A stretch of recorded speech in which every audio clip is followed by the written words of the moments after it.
Permacultura en Galicia. Árbores senlleiras. Episodio 2. Castiñeiro milenario de Pumbariños. O castiñeiro máis lonxevo e grande de Galicia atópase no Souto de Rozavales, en Manzaneda, Ourense.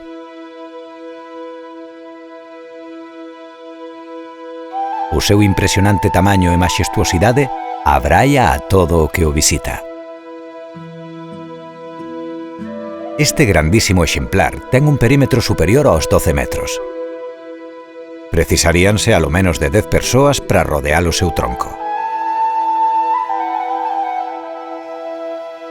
Posúe unha altura de case 17 metros e, segundo os expertos, a súa idade ronda os 1000 anos, converténdose así nun dos castiñeiros máis antigos da Península Ibérica.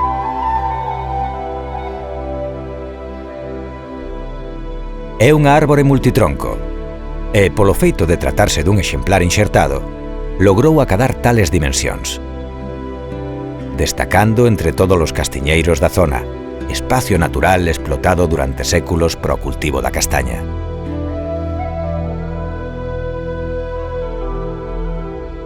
Forma parte do catálogo de árbores e formacións senlleiras de Galicia e dende 1995 é tamén monumento natural desta terra.